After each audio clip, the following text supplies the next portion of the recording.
Yeah, it's been kind of crazy today.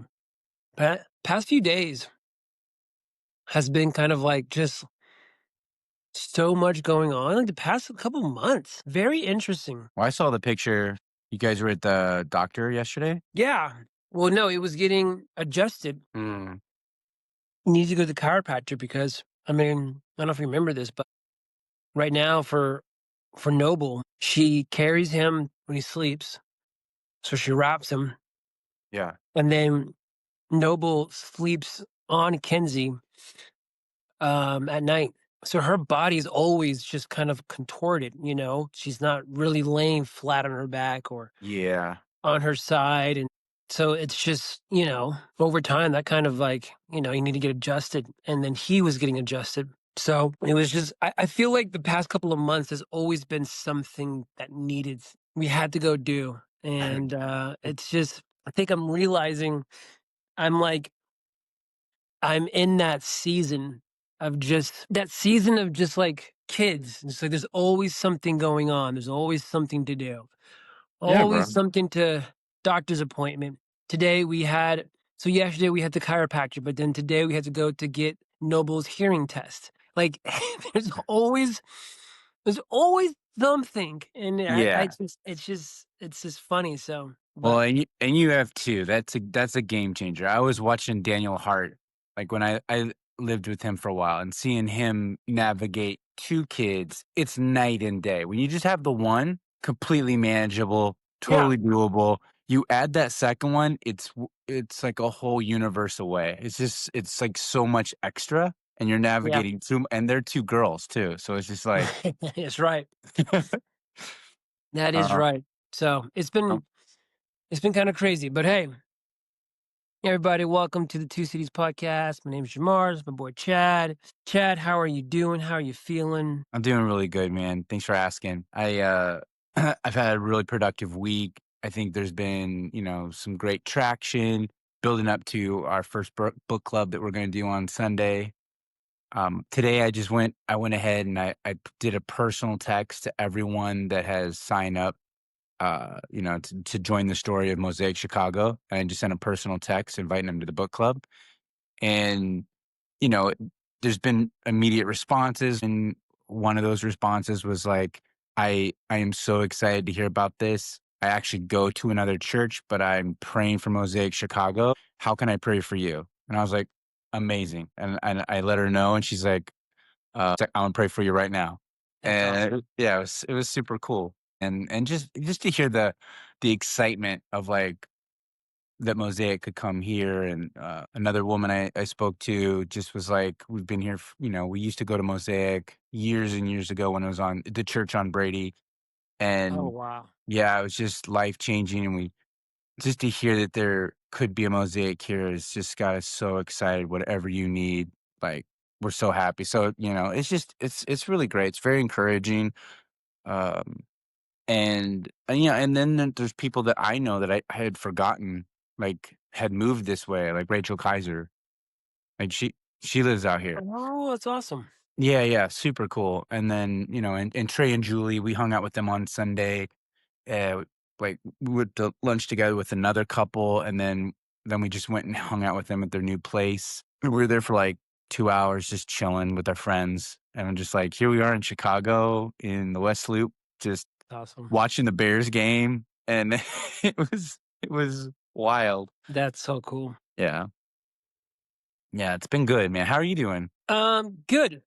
I will say the past week I was a little disappointed. I'm a little dis not disappointed. Mm. A little frustrated and kind of not depressed, but just, kind of like, man, the just like the hard work and all the stuff that you're doing and trying to build momentum. Today the call today with that pastor's meeting was just so refreshing to hear. And it's so funny because I reached out to Andreas from Mosaic Ecuador, and I just like, bro, I was like, hey, I'm feeling a little frustrated. Can I just can we just talk for an hour?" And he Mm. just Wow. wrote down so much notes, and it's and so for the past couple of days, it's like this, this how do I say this in a way that's very succinct? It's like kinda like what almost what Eric was talking about, kind of like you can be so far ahead, but where people are right now is like the gap is so it's so big. And I was having a conversation with one of the guys here, Glenn, and he and I talked, and we just talked about just kind of like the culture. There is a culture, especially here in the South, of just kind of like nobody's really he's one person, so I'll take it with a grain of salt. But I kind of have heard this multiple times from other people that no one really belongs to a church. People just go to church. Yeah. So, well, I'll go to your church because it's a worship night. I'll go to your church, but no one belongs to a church. And there's been people, um, who are know about Mosaic or, starting to know about Mosaic. And so it's just kind of like building that momentum.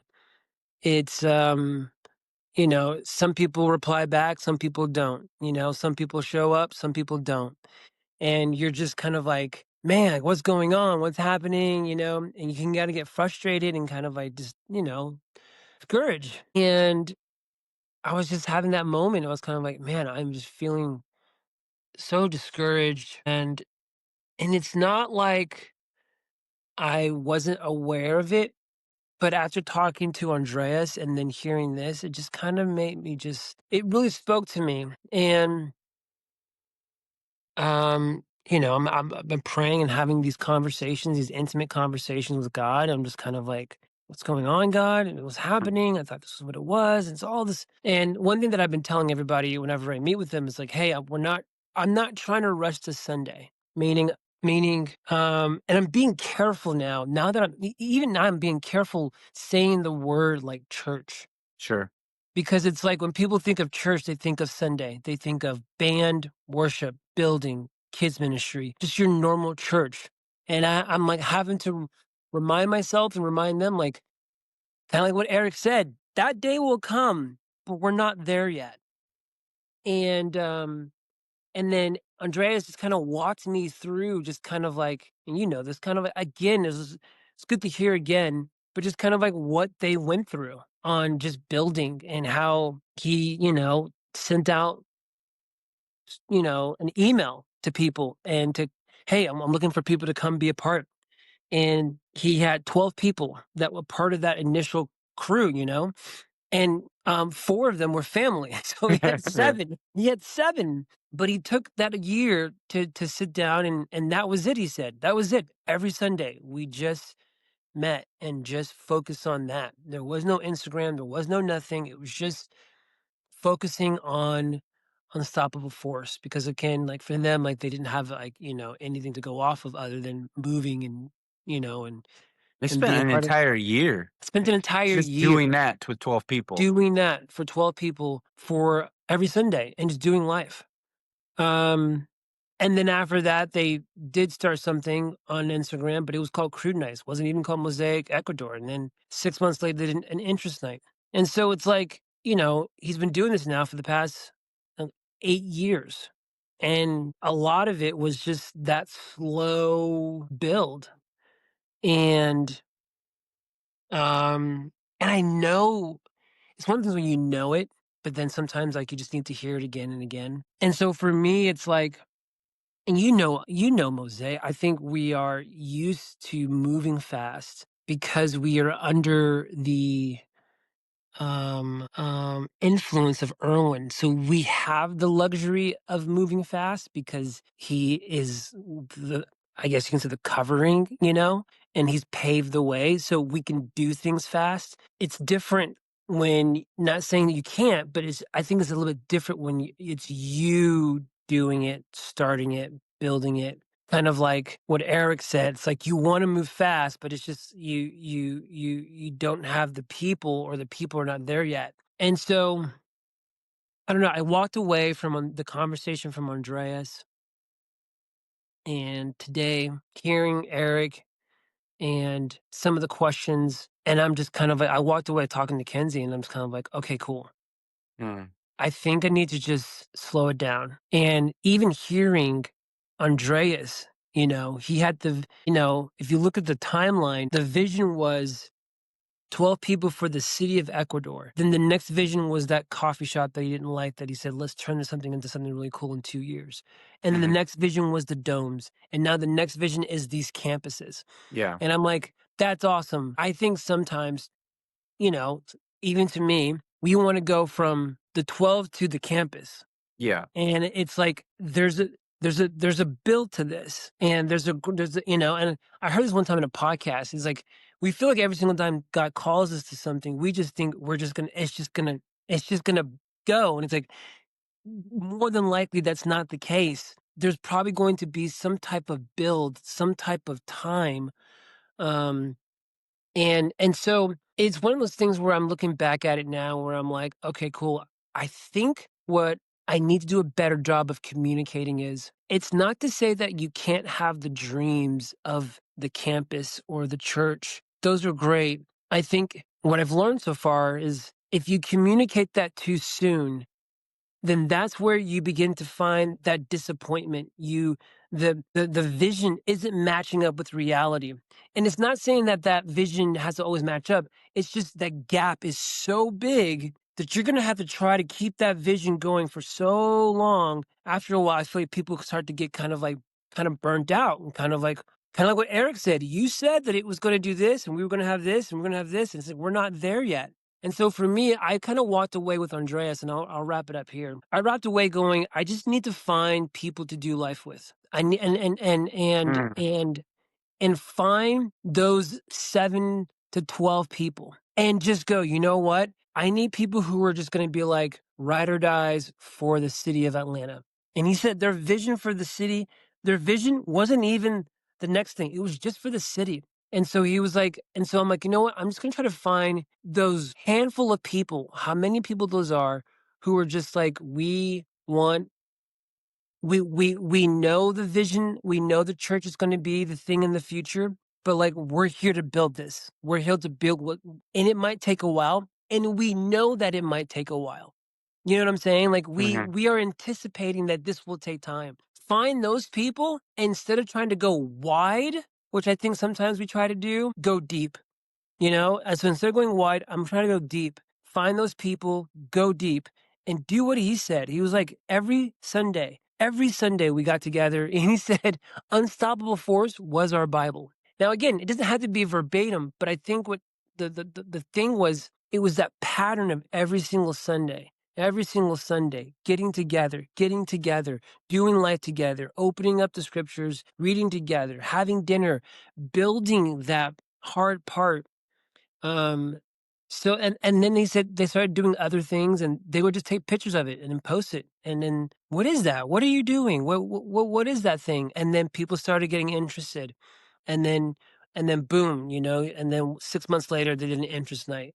And then boom, they kept on growing from there. So I think for me, I walked away going, okay, I think you know, I have the vision. I know what we want to build, but I think I gotta find those people, because right now it's just me. And even though there are some people that we're meeting up with, I don't think I've communicated clearly, hey, this isn't going to be we're going to have a church in 3 to 5 months.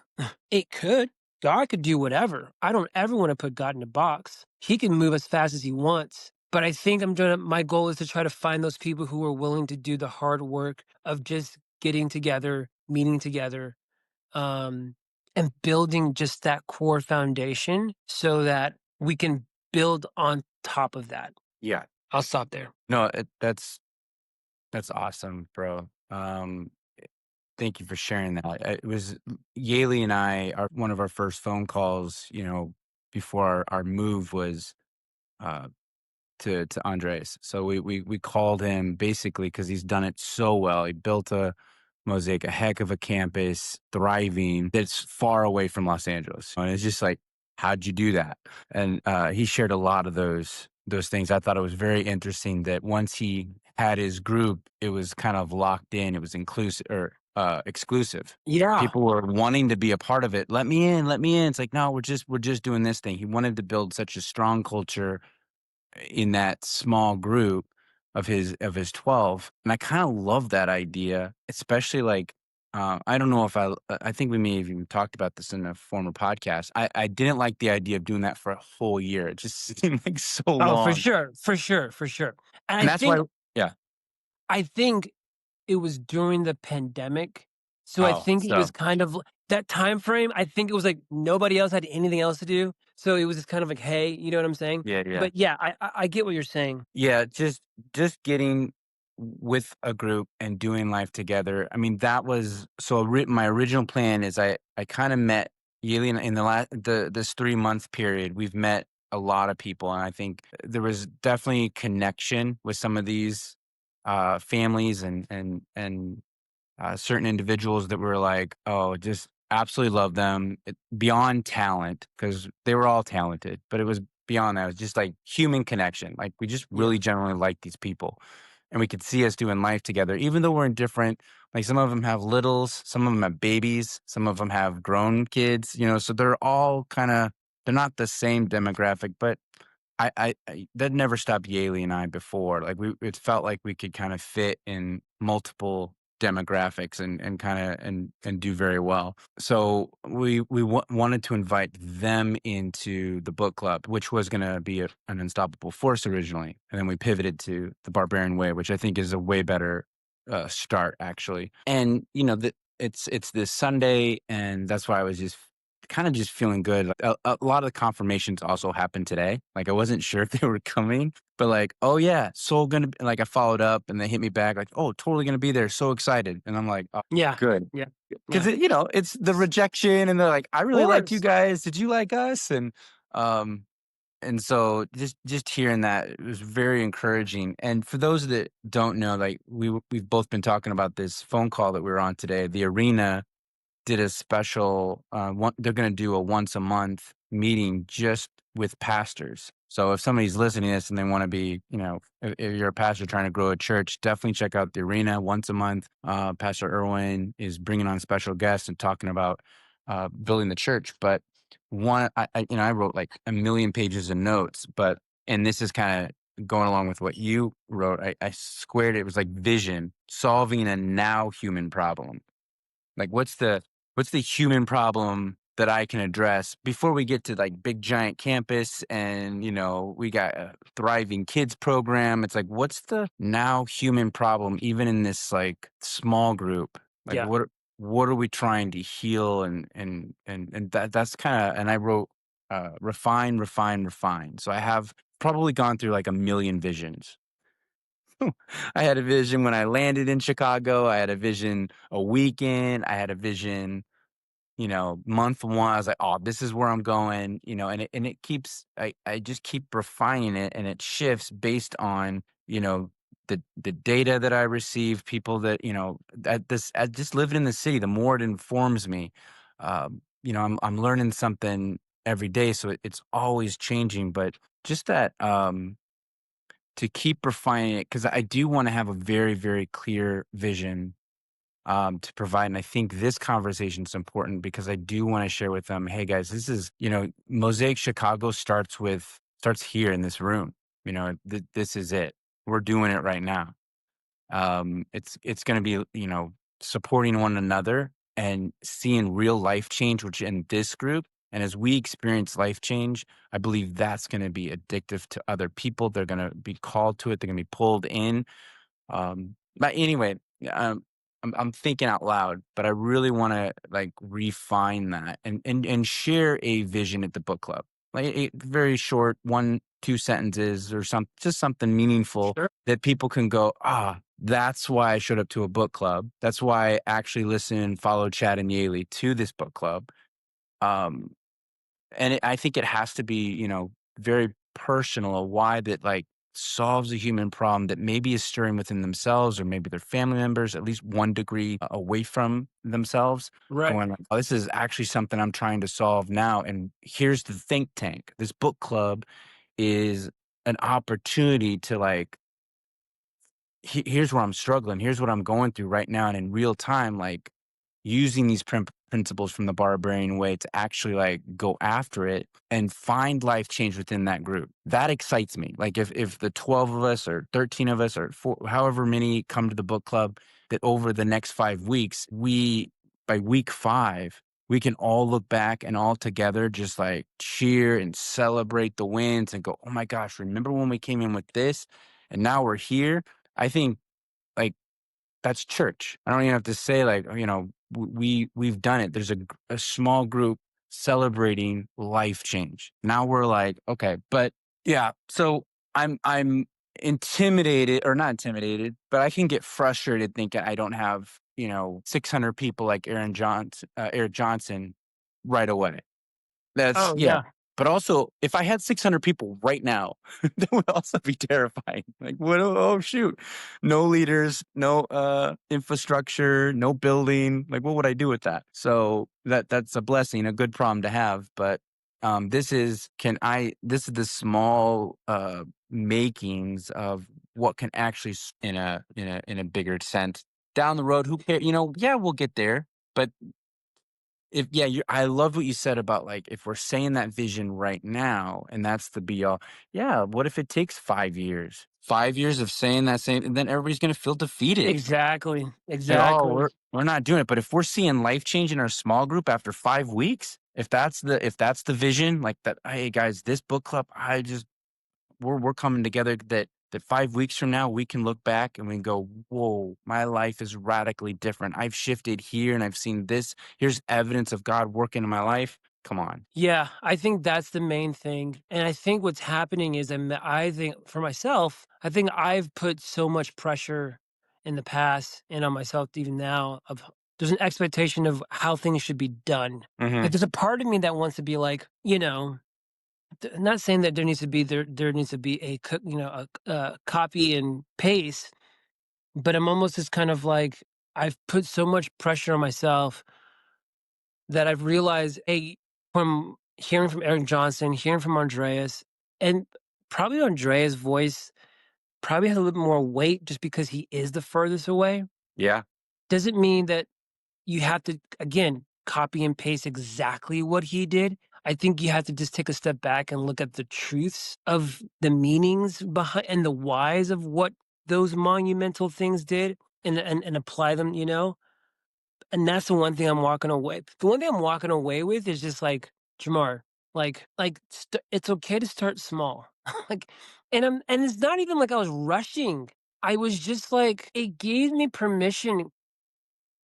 Okay, Erwin talked about in the call about timing and about how ideas and maybe it wasn't the wrong idea, it just wasn't the right timing. And timing Yeah. is everything. And if you're trying to sell winter clothes in the summer, it's not like it's a bad clothing, it's just the wrong time. And so I'm like, I could sit here and be frustrated at X, Y, and Z, but maybe it's just not the right time. So maybe it's just focusing on like again, like I think, yeah, my mind's all over the place because I'm speaking out loud and I'm processing as I'm talking to you. Yeah. No, that's So, what I think this is um, what this podcast is. I don't. yeah, so I apologize for me stopping mid sentence and going, wait a minute, no, because um, I'm sitting here and I'm going, like Eric Johnson said, like so many times, I was kind of like, man, I wanted to give up and quit so many times, and I'm like, bro, for being out here for the past 5 years, trust me, that has crossed my mind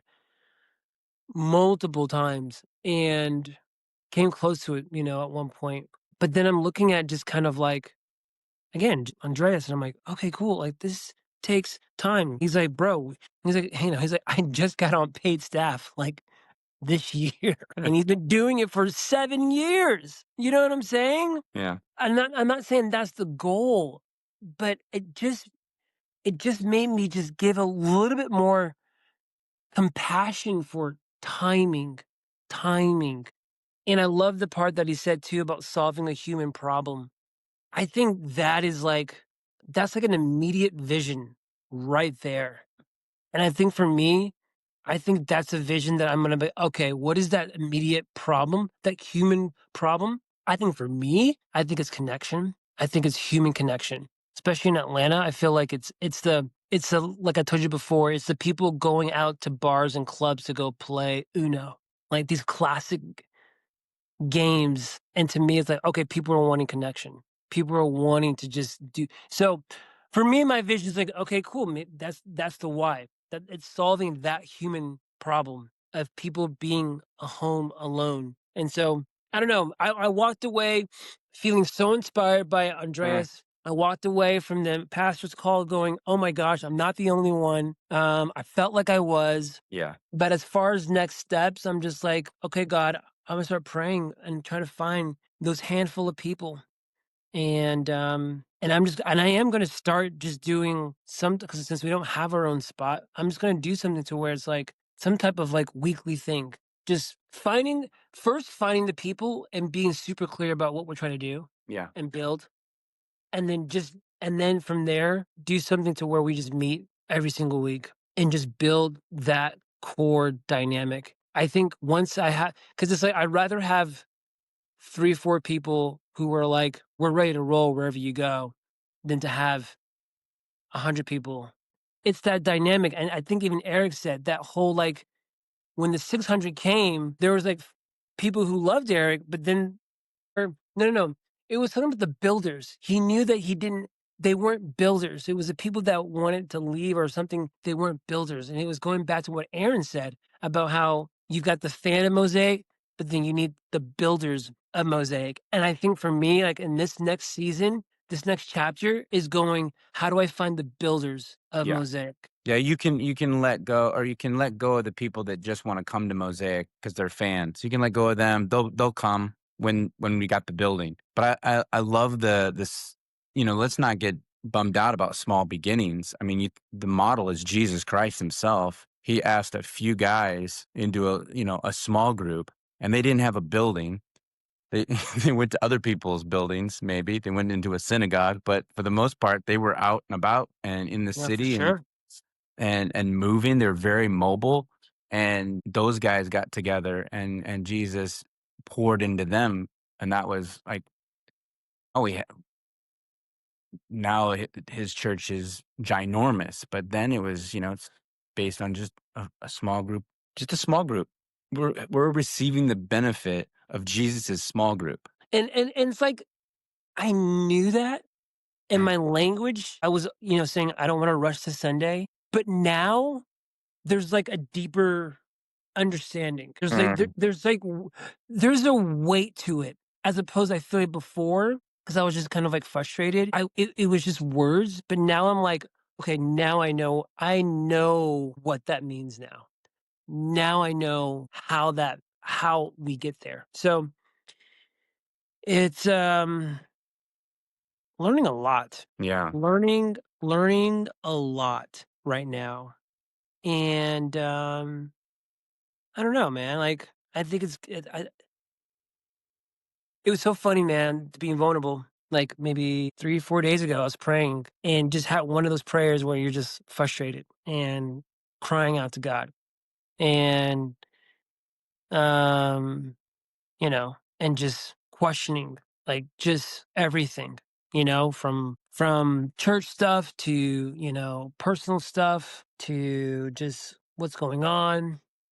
And it's one of those things where I was just kind of like just tired, frustrated, upset, wanted to quit and just whatever. And then sure enough, Andreas and then this call. And I'm like, okay, Mm, okay, okay, okay, you know? And, so yeah, I think that's where I'm at, like, just authentically. It's not hooray, it's not, but it's not what it was a few days ago when I was praying. And what did you so, what did you ask God for? I mean, it was just from everything from about just church mosaic to our family to, you know, places to live to it was just one of those it was just one of those moments where you're just crying out to God and just being I feel like I when I do pray, you're open and vulnerable, but then there's those moments when you're just kind of like So raw, you're just so honest raw, as heck. You're just like, honest. Yes. It's You're just like like, "Hey, here it it's is." everything, you Like, know? I'm crying. If somebody was to come by the car, they would have been like, "What's wrong with you?" Like, it was that type of prayer, just crying, literally crying out to God and laying everything on the table, um, and just being like, just like, what the heck? What are you doing? What's going on?" "Are you there?" And so it's, Andreas was very, very helpful, and it gave me a lot of, some hope, and then the call today gave me some hope, You and know, so that's really beautiful, just thinking about, like, sometimes how God answers prayer. I'm not saying this is what happened, I'm just as I'm hearing you tell the story, I'm reminded of I know that there's examples I have of this, I'm just gonna use your yeah, yeah, story, yeah, yeah, yeah. but here you are, like, crying out to God about, being as raw and open and vulnerable and having that honest conversation, and his response that has led to peace and calm and some clarity and, like, you're feeling it's so encouraged and inspired now. It came from, pastors, came from other men of God, and I think the mirror of that is, like, God also reminding you, like, "Hey, there's people that are having that honest prayer, and you could be the pastor for them." Mhm. They Yeah, need that mighty man of God, to, like, speak into their life, encourage them, lift them up, 'cause I mean, that moment in the car, that resonates, and whether you yeah. believe in God or not, we've all had a moment in the car where we're trying, in our alone space where we think we're in a private, room away from people, we let it all out because man, we gotta perform, and we gotta look like we have our stuff together in this world, and the true reality is we don't.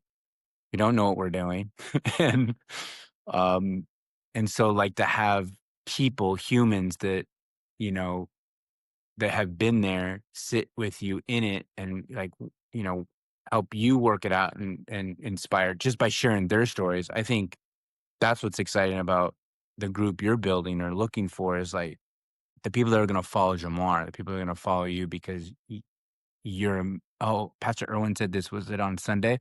But you're a person of agency in their life. And, like, when Irwin said that, I thought of different people that have agency in my own life, and then when he turned it around, said, "Are you that person for someone?" It's like, it's a beautiful call to, like, be that person of agency in the department and area that I'm good at. If somebody was locked away in a prison in Mexico, I know people that probably could pull strings, so I would be reaching out to people. Am I that person? Yeah, maybe in that area, but definitely in the area where somebody's heart's broken, they're dealing with depression, anxiety, thought about suicide. Like that's yeah, I've been there and I've God's trained, worked with me, and I've unraveled some things, and I have agency in that I know that people when they do call, they're like, because Chad will pick up the phone. Because Yeah, we'll actually have the conversation and go through it and I'll walk out of it. And I think like then training those people to be that person for others is I mean, that's like what Jesus and his disciples were.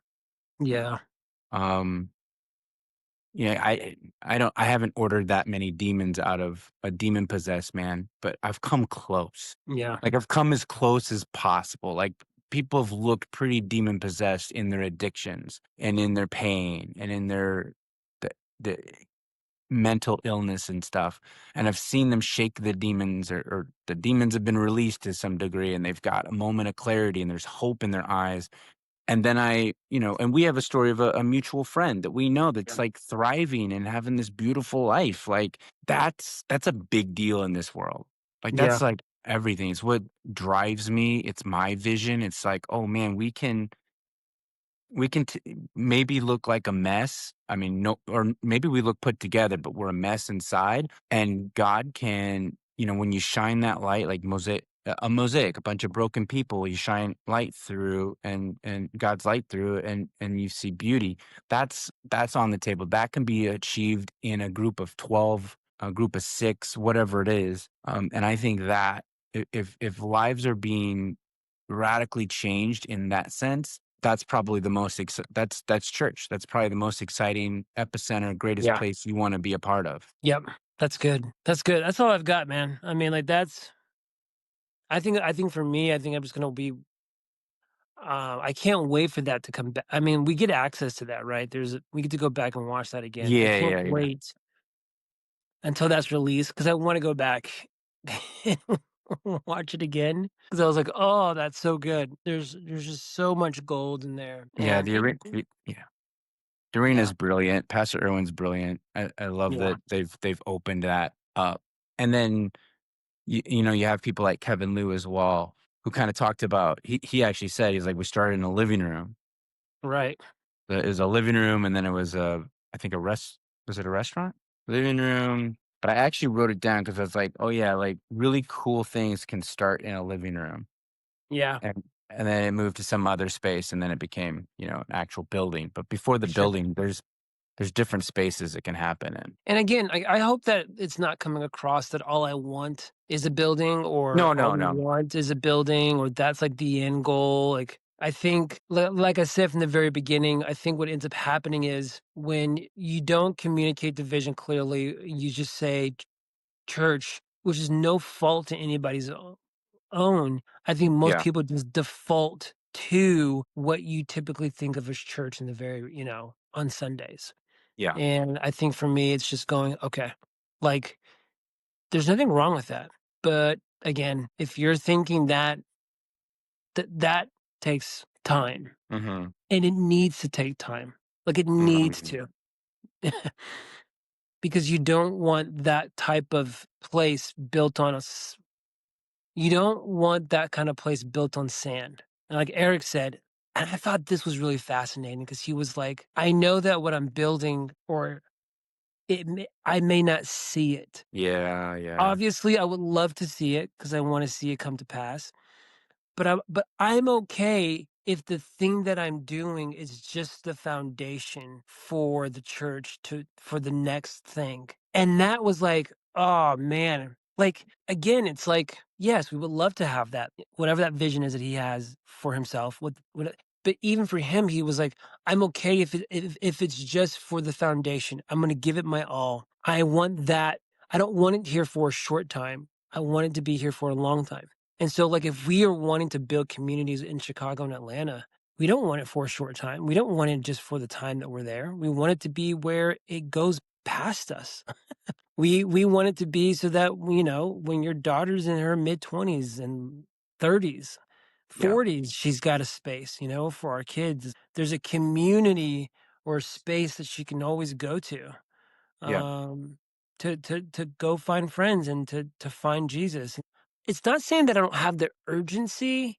It just made me realize like unnecessary urgency, Mhm. if that makes sense. It's like, Can I share an analogy? yes, yeah, yeah. I don't know if it's analogy or metaphor. I always confuse the two. But my mom is a rosarian. She loves roses. She taught me a bunch of useless facts about roses. One in particular was identifying the beauty of a rosebud. Mm, It's not opened yet, but it's in a beautiful state. It's all closed up and it's hidden. You don't really see the rose yet, but it's still beautiful. She's like, you can tell it's going to be a beautiful rose by the shape of the bud. I was like, oh, yeah, it is. It is actually beautiful. She would put rosebuds together and kind of show how like beautiful it is. And she said, don't try to open it up. I went to like open up to see what was inside. It's like, no, no, no, no, don't do that. When you do that, you teach the rose to die. That it's going through its life stage. It'll think it's already open if you start to pluck it open, and then it'll wilt and die, and it'll never bloom how it's supposed to. And I was like, mm. "Oh, dang. Okay, yeah, good to know." Sometimes it's just about identifying the beauty that you're in. Like, this is a beautiful rosebud moment, and it's like it's got its beauty, it's got its own things, and it's in its own time. And sometimes we try to rush a thing and pluck it open, but that just kills it. So just let it bloom naturally, and it'll be the beautiful rose that it's supposed to be, completely bloom, in its own time. That's so good. That's really good. You should keep that and put that in a talk or put that for your vision or something because that's really good. Yeah, I will. I love that it will bloom and like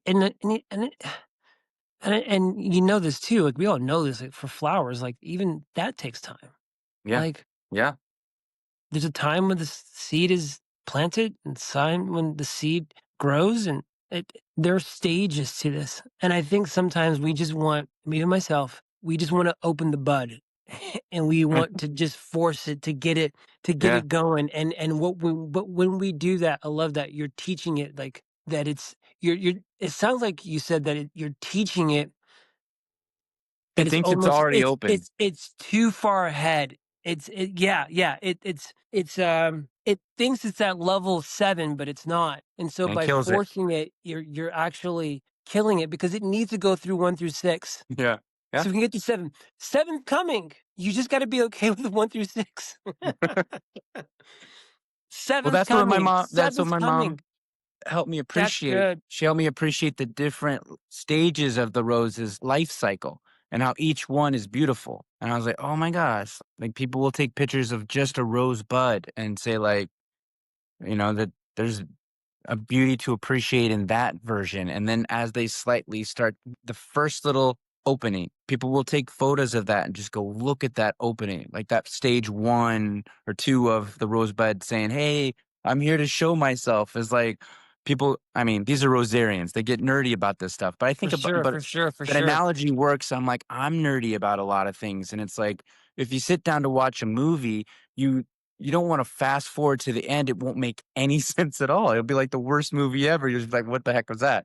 So, I like a movie that has a really good cold open that just, like, sets the tone, and I'm like, "Okay, strap in. This is what it's about." And maybe it's slow burn, for that first 1 hour because it's revving up, it's building up to something. I can appreciate, man, that is the best slow burn to a movie ever because the payoff is the 3rd Yeah. act, which blows your mind and it's epic and it's all the fun and games of every movie. So it's that appreciation of so then you don't feel like you're actually going slow. You're actually exactly Mm. where you're supposed to be. You're grounded in the present, appreciating for the beautiful moment that it is and celebrating that. And I think that could be actually really exciting Yeah, well, I just kinda went online and apparently there's about 5 or 6 stages. I of what think of the rose. yeah, of a rose. I think there's 7 stages of a rose flower, if what I as what I've seen, but I don't know, I'm pretty sure they're getting into specific roses, but